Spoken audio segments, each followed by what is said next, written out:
मिलिटाइंस में खुशामदीद। बिहार में कल दूसरे और आखिरी चरण में 20 जिलों की 122 विधानसभा सीटों पर वोटिंग होनी है। इन 122 सीटों में सीमांचल और मगध की कई महत्वपूर्ण सीटें शामिल हैं, जो सरकार बनाने और बदलने में अहम भूमिका निभाती है। यूं तो इन सीटों पर एनडीए और महागठबंधन का सीधा मुकाबला माना जाता है, लेकिन इस बार बात कुछ अलग है। ओवैसी जिस तरीके से चुनाव लड़ रहे हैं, उसने मुकाबले को और ज्यादा रोमांचक बना दिया है। जहां एक तरफ ओवैसी पूरी ताकत के साथ चुनावी मैदान में है, तो वहीं दूसरी तरफ महागठबंधन को इस बात का डर है कि मुस्लिम वोटों में बिखराव ना हो जाए। यदि ऐसा होता है तो भारतीय जनता पार्टी को इसका सीधा फायदा मिलेगा, एनडीए को इसका फायदा मिल सकता है। यही वजह है कि जिन सीटों पर ओवैसी की पार्टी चुनाव लड़ रही है, वहां से महागठबंधन ने अपने मुस्लिम नेताओं को आगे कर दिया है ओवैसी को जवाब देने के लिए। इसी कड़ी में कैराना से समाजवादी पार्टी की सांसद इकरा हसन सीतामढ़ी पहुंची। मिलिटाइम्स के पत्रकार मेराज आलम ने उनसे बातचीत की, उनके मुद्दों को जानने की कोशिश की। आइए जानते हैं, सुनते हैं कि इकरा हसन ने क्या कहा। देखिए, कैराना से सांसद इकरा हसन हमारे साथ है। मैडम, आप यहाँ प्रचार करने आई थी, क्या कहना चाहेंगे मुझे? हम बस यही चाहते हैं कि भाजपा के एजेंडे को हमें फेल करना है और अपनी सरकार, महागठबंधन की सरकार बिहार में बने, यही कामना करते हैं। क्या लग रहा है इस बार विदाई होगी सरकार की? उम्मीद है बिहार में बदलाव की लहर है और हमें पूरी उम्मीद है महागठबंधन। बहुत बहुत शुक्रिया आप सभी का।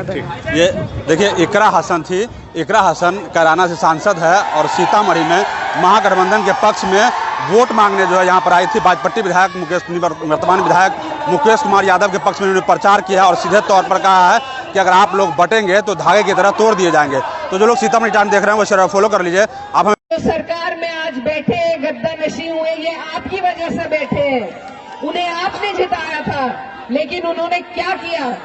जब वक्त का बिल आया, मैं इस बात की गवाह हूं, उन्होंने सबसे पहले आपके खिलाफ उस बिल का समर्थन किया। हमारे पीठ में छुरा भोंकने का काम उन्होंने किया। आज अगर हम उसका बदला नहीं लेंगे तो हमारी लड़ाई कौन लड़ेगा? और हम ये लड़ाई लाठी डंडों से नहीं लड़ सकते। अगर कोई जरिया हमारे पास है तो वो सिर्फ अपने वोट का जरिया है। जब वक्त के लिए विरोध प्रदर्शन हो रहा था, हम जगह जगह पूरे देश में घूमे और हमने तब ये इख्तियार किया था कि जब बिहार का चुनाव होगा तो इस धोखे का बदला बिहार के लोग जेडीयू को और भाजपा को देने का काम करेंगे। बताइए, करेंगे या नहीं? इनकी सारी योजना, इनकी सारी नीयत आपके खिलाफ है। आज वक्त एक उदाहरण है। अब आप पे एसआईआर लगाया जा रहा है। वो दिन दूर नहीं, अमित शाह जी कह चुके हैं कि एनआरसी भी लागू करेंगे। हम कब तक इनसे इसी तरीके से लड़ाई लड़ेंगे? किस तरीके से हम इन्हें अपने सबूत देंगे कि हमारे बुजुर्गों का, हमारे पूर्वजों का खून इसी मिट्टी में शामिल है? कैसे बताएंगे आप? इनके मंसूबों को हमें इसी वक्त फेल करना होगा। अगर इनकी जड़ें मजबूत हुई तो न जाने कौन कौन से कानून ये हमारे ऊपर लाएंगे। और मैं ये कहना चाहती हूँ कि ये जो राजनीति है, ये नंबरों का खेल है, आंकड़ों का खेल है। ये जब तक आंकड़े हमारे हक में नहीं होंगे, तब तक हम आगे नहीं बढ़ पाएंगे।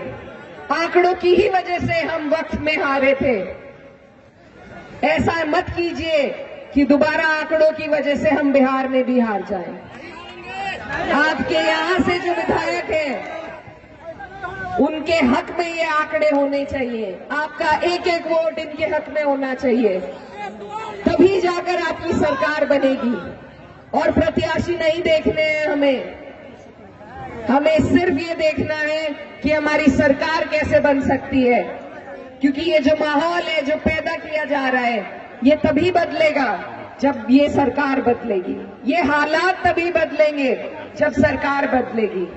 और ऐसा मैं इसलिए कह रही हूं क्योंकि मैं खुद एक जनप्रतिनिधि हूं उत्तर प्रदेश में, मगर हमारी सरकार नहीं है, तो हम उस तरीके से अपने लोगों के काम नहीं कर सकते जितना हम करना चाहते हैं। उस तरीके से हम अपनी ताकत का इस्तेमाल नहीं कर सकते। मुख्यमंत्री के हाथ में वो ताकत है कि अगर कोई ऐसा काला कानून आपके लिए बनता है तो वो अपनी कलम की ताकत से उसे आपके प्रदेश में रोक सकता है। तो इसीलिए जरूरी है कि हम अपनी सत्ता बनाएं, अपने लोग सत्ता में बिठाएं, और वो तभी हो सकता है जब हम आंकड़ों को कागज पे समझें कि कैसे हम जीत रहे हैं। हमारा वोट अगर राजद को पड़ता है यहाँ पे, तो मुझे पूरी उम्मीद है ये सीट आप जीतेंगे और एक एक सीट जीत कर ही सरकार बनेगी।